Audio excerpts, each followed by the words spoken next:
Welcome to assessors and to anyone who has stumbled onto this video of my final presentation as a part of my Hyper Island education.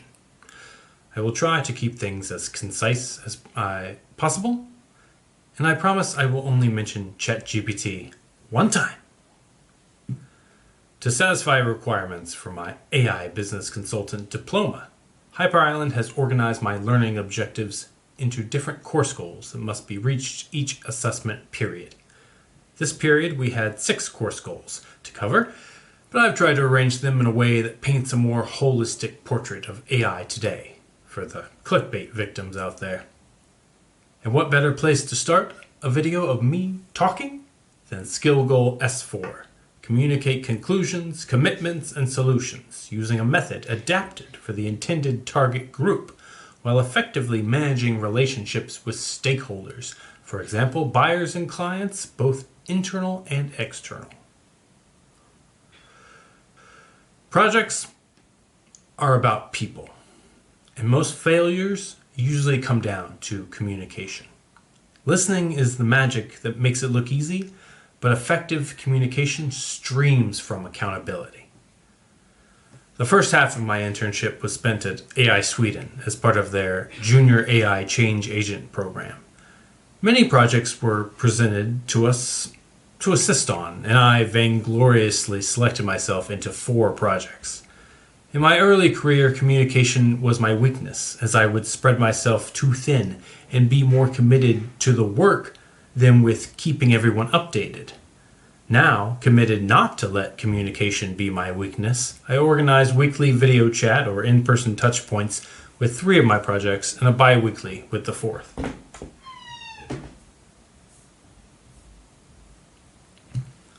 Effective multitasking is a myth, for me at least. And in this vein, taking on too much led to my only being truly proud of one of my projects.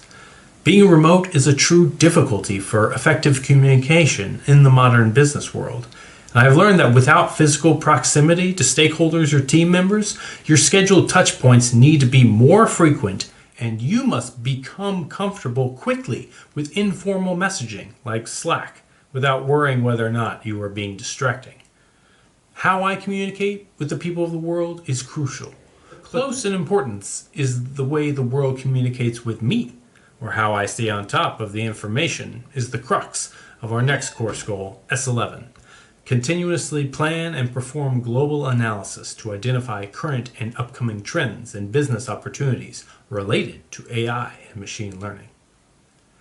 It's easy to get overwhelmed by the sheer monstrosity of the amount of AI news these days. Instead of news websites, Twitter, or frivolously social perspectives can offer, I have found that following perceptive professionals on LinkedIn, like Gianluca Mauro, whets my appetite and gets me thinking about a complex AI topic.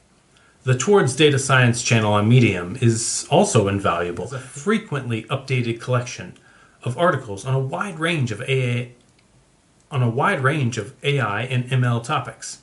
If the idea has had a few months to effervesce across the tech consciousness, Medium has provided the explainers I have required on topics such as synthetic data, data maturity, spatial segmentation, and differential privacy, as a frequently updated collection.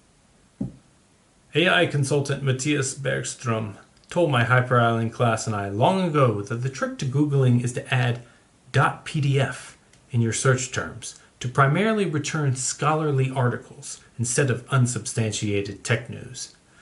This is only the first step, since there are varying degrees of research paper that are approachable for more business-minded reader versus those written exclusively in mathematical notation.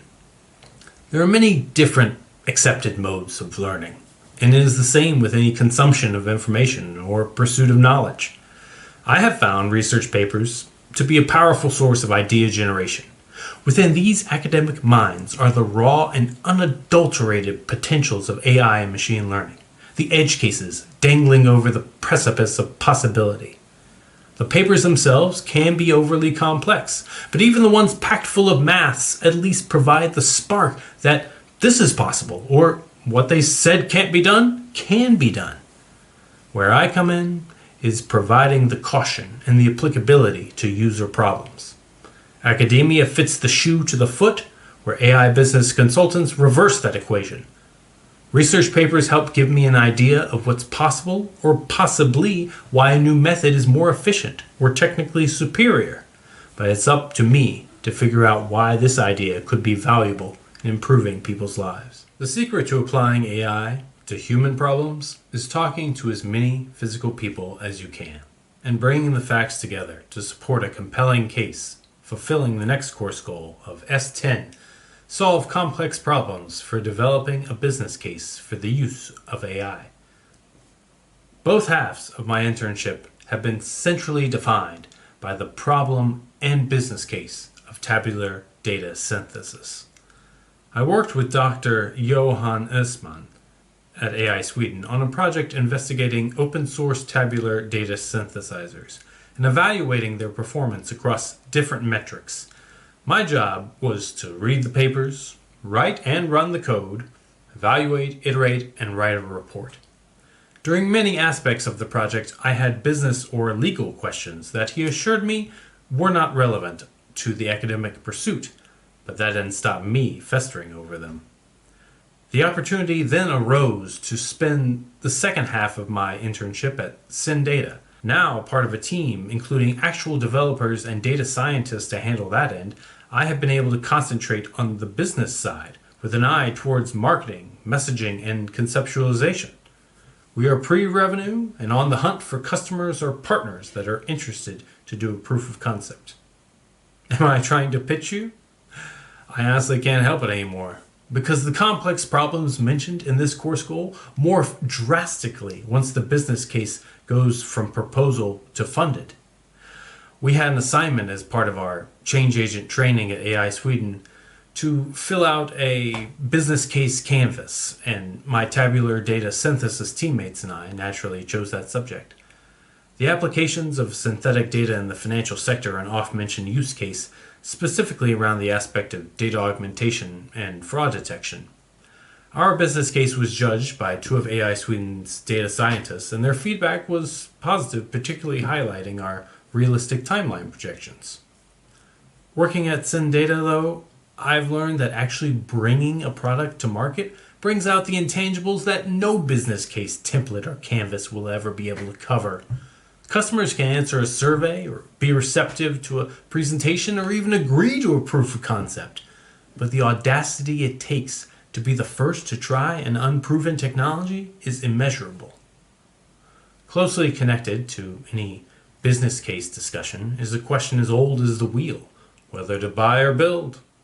Or in Hyper Island speak, course goal S9, solve complex problems to determine when a ready-made AI solution can be used and when it is better to build internally. Traditionally, I love the idea of building things from scratch, but unless it is a transformative idea, I generally push finding an existing solution to implement or customize.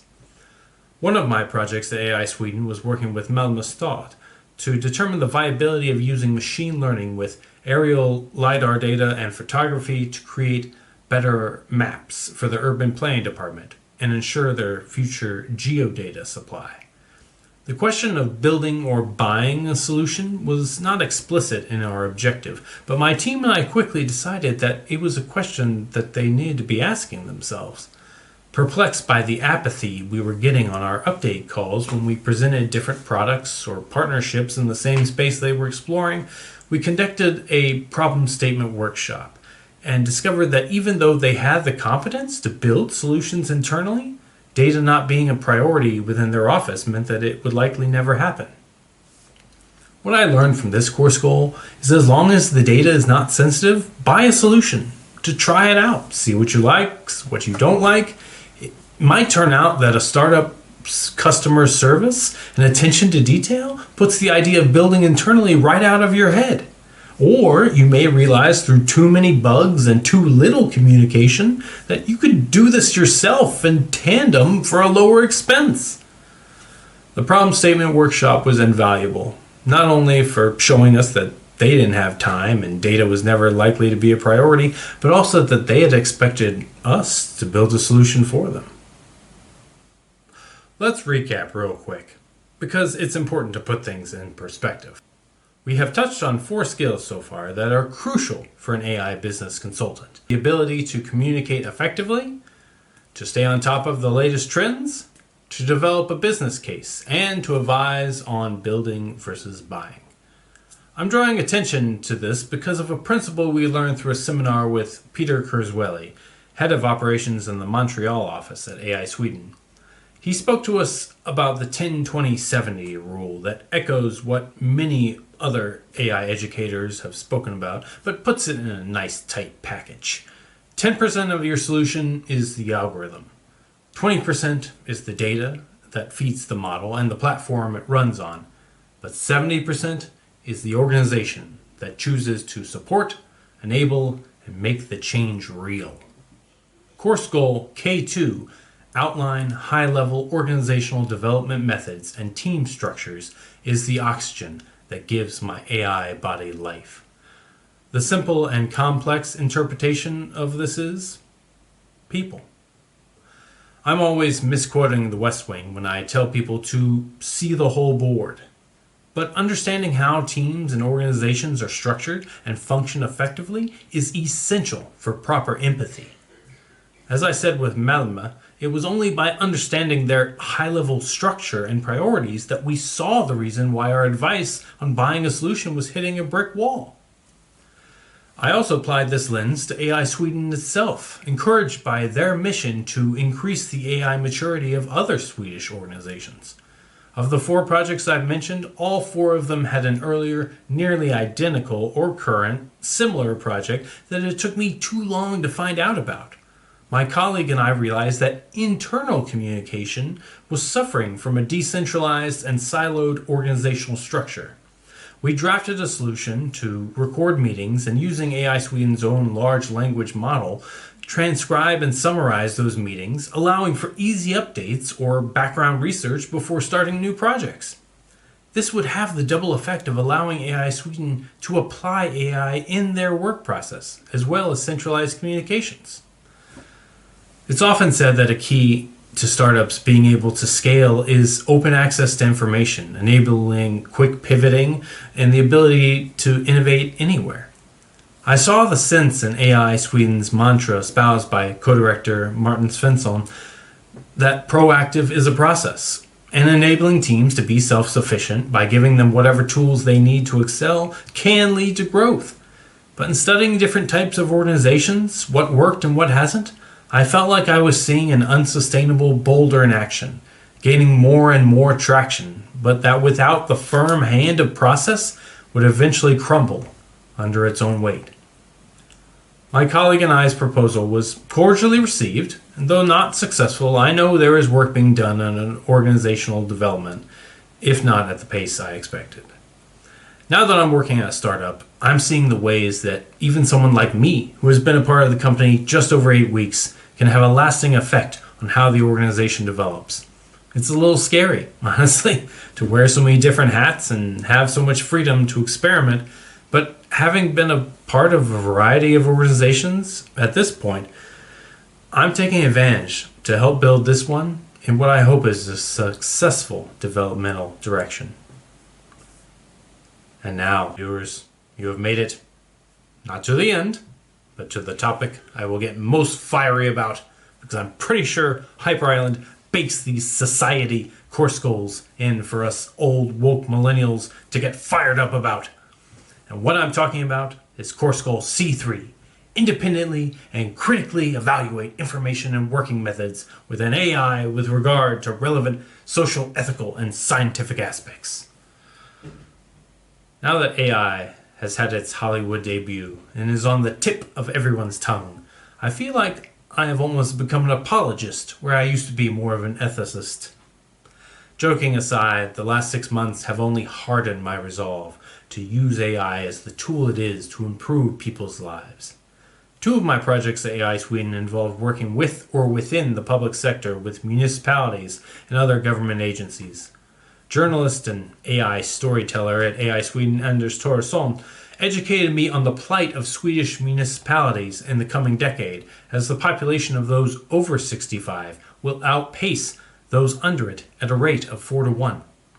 Sweden has 290 municipalities across its 10 million people, resulting in incredibly underfunded towns that have little hope of being able to develop solutions to this and other looming issues without a cooperative and innovative mindset. Working at SynData has given me space to expand the work I accomplished in my individual project over the summer on privacy and data protection into an applied domain of ethical and scientific understanding. Synthetic data gives companies the freedom to be compliant with regulations on data retention and purpose limitation if that's what they want. But in a more profound use case, it allows them to go beyond regulation and innovate not just because they're told to do it, but because it's the right thing to do, and customers increasingly demand ethical awareness. Giovanni Leone informed my thinking immensely on an episode of the AI After Work podcast that regulations are created by bureaucrats for large corporations that have the budget to be able to be compliant. But lasting innovation is going to come from the corporate pioneers that want to go beyond what is required by regulation. Privacy and AI prodigy Helen Nissenbaum, with her co-author Julia Powell, stated in a 2018 article that AI that is integrated into people's lives must be capable of contest, account, and redress. Incremental change is a good thing.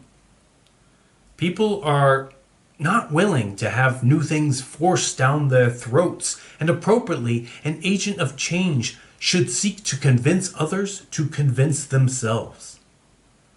AI and the other ways we use data have already had impacts on the world and will continue to do so, but if we keep people at the center of the change, things will be okay. There are systems in this world that have been oppressing, reducing, and disenfranchising people for centuries. So we must not allow ourselves to see AI as the next plaster to put on this gaping wound, or it will only bleed out that much quicker. An MIT Sloan Management Review article titled AI on the Front Lines put it best in their recommendation to involve end users from day one. No one person is responsible for the solutions to the world's problems, nor is any one type of person. It will take all of us participating to ensure that all of us are represented in the technology of tomorrow.